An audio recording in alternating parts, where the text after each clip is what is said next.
Presenta Sensus. Descubrí la nueva línea de jabones líquidos Sensus y sentí la diferencia. Se te pasó, te olvidaste, no le compraste el regalo a mamá. Bueno, más vale tarde que nunca. Pedí el préstamo que necesites en 12 cuotas y la última cuota es regalo ¿de quién? De Vía Confort. Tu préstamo en Vía Confort. 12 cuotas con la mejor financiación y pagando en fecha. La última cuota va de regalo. No te quedes sin regalo, no te quedes sin tu préstamo. ¿Dónde lo tenés que pedir? Ya, mira, en Vía Confort. Acordate, la última cuota va de regalo. Llama al 2507-3883. Bien, panelistas. Sí, cómo no. Yo tengo un par de dudas con respecto a un montón de cosas que vos planteás. Por ejemplo, decís que es abiertamente inconstitucional y que viola la Constitución. Para definir que eso sea así hay mecanismos y vos por suerte tenés ese contacto con abogados de primera línea que recién los mencionaste, por lo tanto podrían intentar algún recurso de inconstitucionalidad si realmente están convencidos de que así sea. Entonces me parece que es una vía que, si bien no tiene toda esta teatralidad de este encuentro, puede llegar a ser hasta más efectiva. Eso por un lado. Y por otro lado, cuando yo te escucho hablar, no me queda muy claro cuál es el modelo de país que vos perseguís. El modelo de país que yo prefiero o apunto es, por ejemplo... Por el que vos haces estas cosas, por el que vos te voy a contestar. Hechos. En este momento se está por desalojar a 4 familias de producción familiar rural en Artigas. Yo no quiero eso.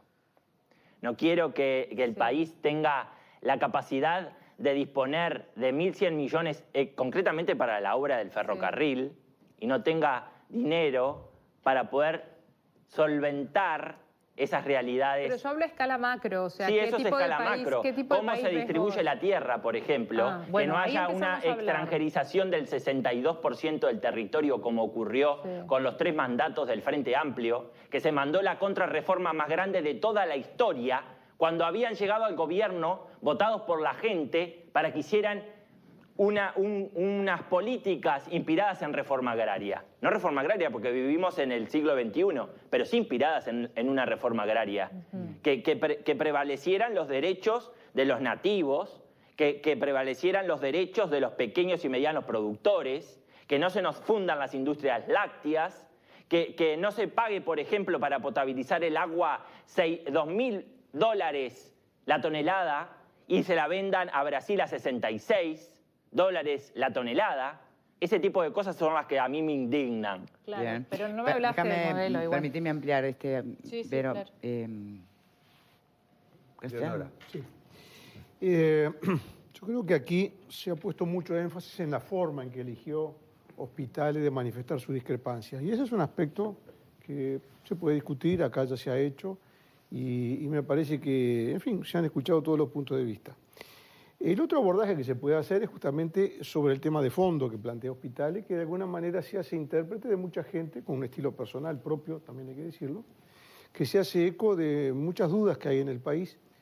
Dudas que, como bien dice Hospitales, no están ancladas en lo que podemos llamar el sistema político del país. Eso también es verdad. Las voces más firmes en ese sentido se han escuchado en la prensa a través del semanario que dirige nuestro compañero Alfredo García, con columnas muy bien fundadas del doctor Sartú, que ha escrito reiteradamente sobre el tema con muchos fundamentos, con mucha seriedad. El doctor Luz, profesor de Derecho Constitucional, que ha estado varias veces aquí.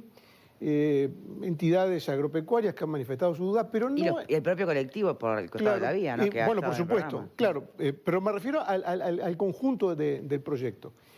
Pero también es verdad que no en el sistema político no han encontrado el eco que tienen con tanto fundamento fuera del sistema político.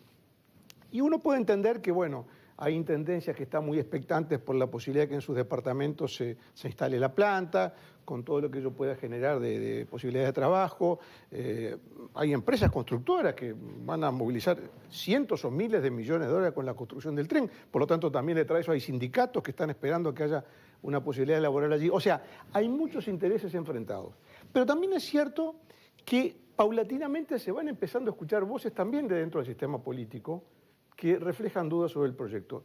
Y me voy a limitar a una de alguien que tiene todas las credenciales que se pueden tener por haber sido 2 veces presidente de la República, como es el doctor Sanguinetti, que en las últimas horas, sin enfrentar el proyecto en su conjunto, se refirió, son palabras textuales del doctor Sanguinetti, al secretismo y la clandestinidad con la que se negoció este tema entre Finlandia y Uruguay. Y este me parece que es el punto central, porque si hay secretismo y hay confidencialidad, estamos en las antípodas de lo que tiene que ser un tema de interés público en la sociedad abierta y democrática. Tiene que ser transparente, abierto, que se pueda discutir a todo nivel. Por lo tanto, si hay secretismo y clandestinidad, y hay cláusulas secretas que se van modificando conforme pasa el tiempo y se conocen ciertas objeciones, me parece que estamos ante un problema muy serio. Y si bien quizás el estilo del señor Hospitale no es el que estamos acostumbrados en el país, o por lo menos que una parte del país no está acostumbrada, porque hay otra parte del país que sí estuvo acostumbrada a este estilo y ahora lo rechaza. Cierro el paréntesis. Pero hay gente a quienes siempre nos pareció mal este estilo. Hay otra gente que le parecía bien en otro momento y le parece mal ahora. Eso también es verdad y hay que decirlo. Por lo tanto, sea cual sea el motivo y la circunstancia, el tema de fondo no es si le dijo payaso o no le dijo payaso, y si le dijo 15 veces, 17 veces o no le dijo tantas veces payaso, ni siquiera el tono del señor Hospitale, sino el secretismo y la clandestinidad de un tema que, al implicar un acuerdo entre Finlandia y Uruguay, tiene que haber pasado por el Parlamento. Porque un acuerdo que compromete al país, el Poder Ejecutivo no lo puede hacer por sí y ante sí. Tiene que invitar al Parlamento. Y yo creo que es hora de que todos los referentes políticos del país que están haciendo campaña ahora pongan el tema en la agenda. Bien. Y se pronuncien claramente, sin dejar lugar a las dudas que señala Hospitale en un candidato en particular que le despertó. Todo el mundo tiene que hablar claro. Como yo pedí claridad el otro día en otro tema, también acá, que se muestre el documento, que se discuta, que se hagan mesas redondas, pero con los papeles a la vista, que se sepa cuánto va a pagar el país de electricidad producida por UPM, que se sepa cuánto va a costar el traslado del puerto pesquero de Montevideo, que se sepa cuánto va a costar el tren, que se sepa cuánto va a costar el viaducto, que se sepa todos los costos asociados. Y por otro lado, ¿qué es lo que va a entrar al país? Que se sepa todo. Y después que cada uno resuelva. ¿Pero? Por supuesto que no comparto las formas, pero ha venido otras veces y he compartido y sigo compartiendo su argumentación. Pero también no lo podemos subestimar. Si las formas no hubiesen sido las que fueron, hoy no estaría aquí y en tantos otros lugares hablando respecto a este tema y yo creo que poniendo otra vez este tema en el centro. De lo que vi, no me gustaron las formas de nuestro invitado, pero tampoco me gustó que un empresario privado que está contratando con el Estado sea quien lo increpa, lo empuja en alguna medida, lo va acorralando. No me gustó, me parece que no corresponde, que si es un lugar público al que se estaba sería en todo caso la gente del ministerio. Veo que hay una preocupación muy grande del sector privado, demasiado aliado en este caso con el Estado uruguayo, y la verdad que el contrato de UPM, de lo que leí, reconozco que no lo leí todo, la parte del tren, me parece que deja mucho que desear. Por ejemplo, las últimas palabras que recogíamos de Danilo Astori hablando de que esto es una especie de reivindicación de lo que fue el cierre, bueno, o la desarticulación de AFE, eso no es así, porque va a ser el tren de UPM, no va a ser un tren donde AFE va a tener protagonismo, justamente AFE va a estar al lado, eso ha sido denunciado, está a un lado, se entera por la prensa de las cosas que están sucediendo con ese tren. Entonces creo que hay que poner este tema en serio sobre la mesa y en este caso comparto con Graciano. Y dejo claro que tal vez su tono de voz, su manera, usted no hizo una pregunta, lo que hizo fue una acusación, pero del otro lado no me gusta. Y hablando de violencia, también es violento que tú te enteres que te van a expropiar tu casa con un pincel azul que iba pasando por los lugares y preguntaban qué es este mojón pintado de azul. Ah, ¿sabes qué es? Que te van a sacar de ese lugar y las autoridades ni siquiera te habían avisado o informado. También hay violencia en eso. Pablo. Bueno, en realidad yo particularmente no estoy de acuerdo con el contrato de UPM.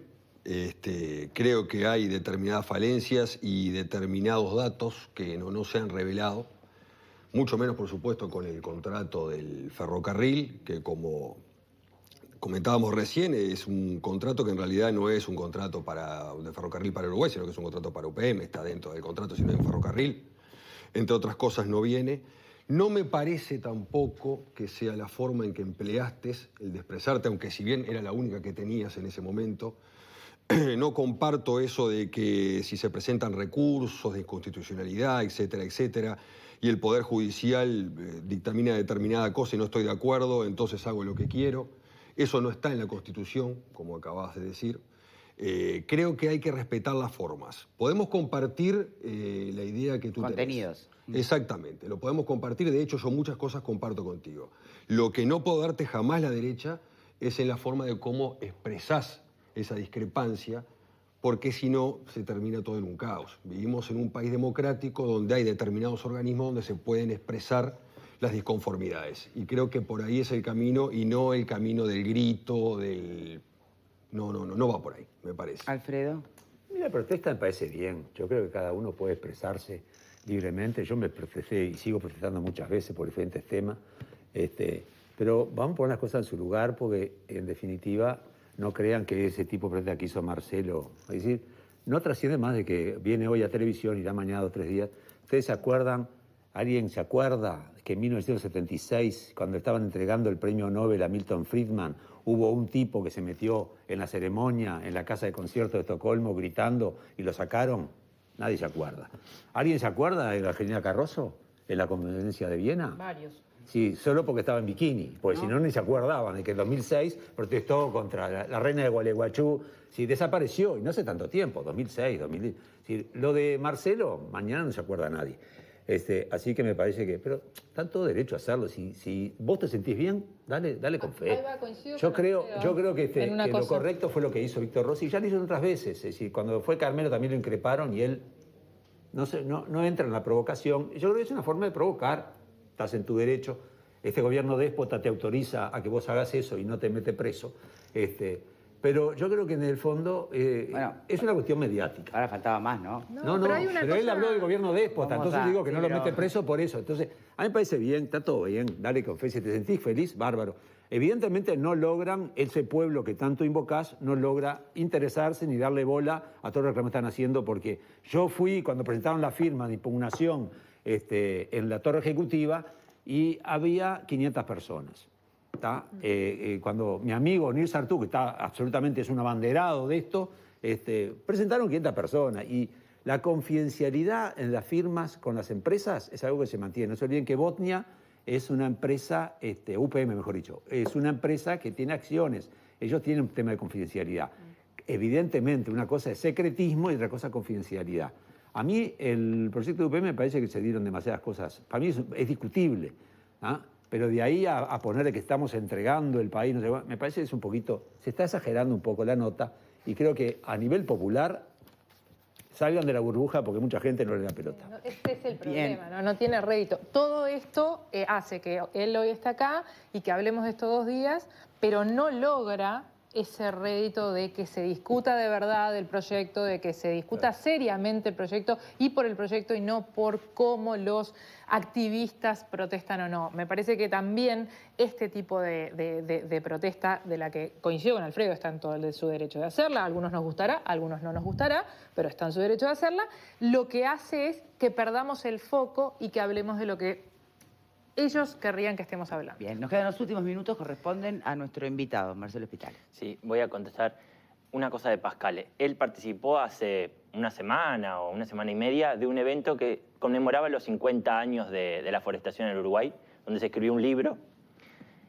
Y yo le pregunto a él si en aquellos fundamentos iniciales de la creación de la forestación estaba prevista la cláusula que ahora firma el Frente Amplio para que la pasta de celulosa que produce no se le pueda vender, por ejemplo, a una industria nacional del papel.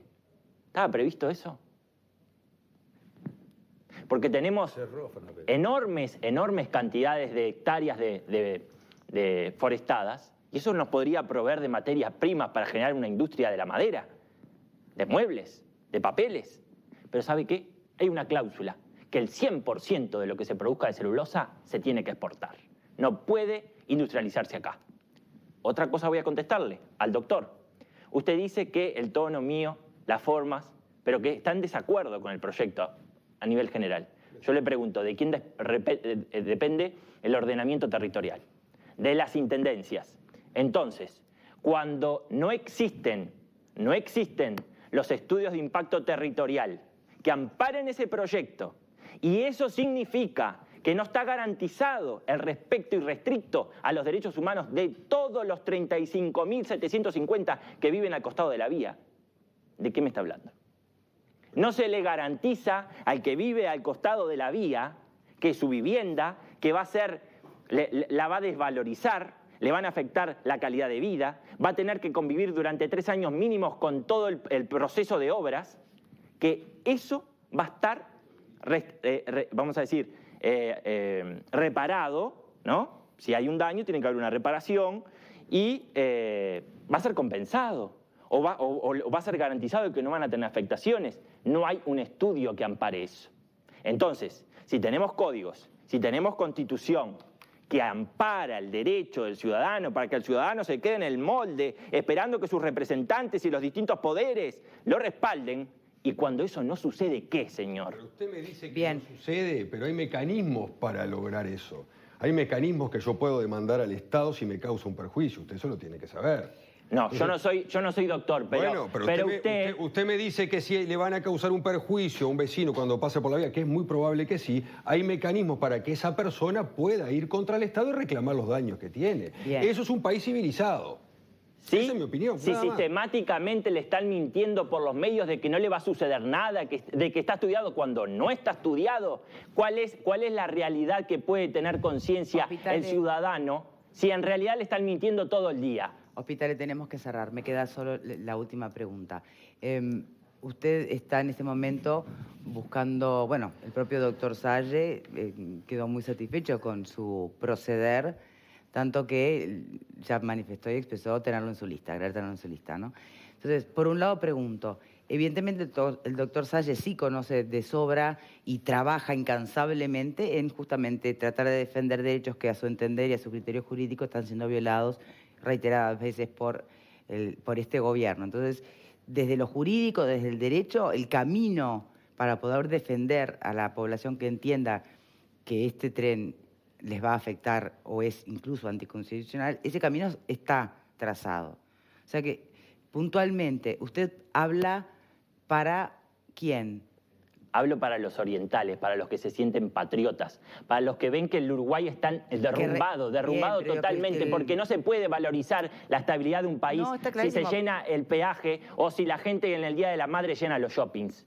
Yo quiero que la gente valore la calidad de un país, el desarrollo de un país, porque el 70-75% de los niños pueda terminar el liceo y que no lo haga solamente el 13%, como lo hacen ahora. Eso es un indicador de cómo está el país.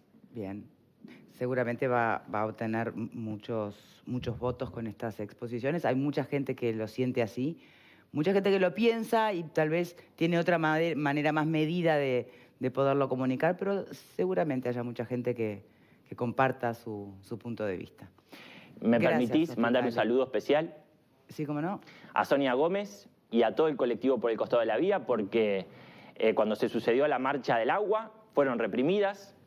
Nadie acudió para ver qué había pasado esa marcha, no tuvo repercusión ninguna, y ahí se justifica por qué mi presencia ahí, porque lo que no se ve no existió. Y la señora de 71 años que ustedes la estuvieron ahí sentada, fue golpeada, fue arrastrada, porque sí, porque participó de una marcha que defendía la calidad del agua, la vida. ¿Y eso no se denunció? Eso se denunció en el Instituto Nacional de Derechos Humanos y hasta hoy estamos esperando una respuesta. Nunca respondieron. Entonces, ¿sabe qué? Me quiero solidarizar con las compañeras que están atemorizadas por su vida, porque nos hemos enfrentado, como ustedes dicen, entre puñaditos de locos contra el poder. Un abrazo para ellas. Bien. Marcelo Hospitale nos acompañó en este primer tramo del programa. Gracias por estar aquí. Cambiamos de tema. Vamos a ir con otro invitado que si tiene algo en común con Hospitale, es una forma, ¿no?, bien contundente.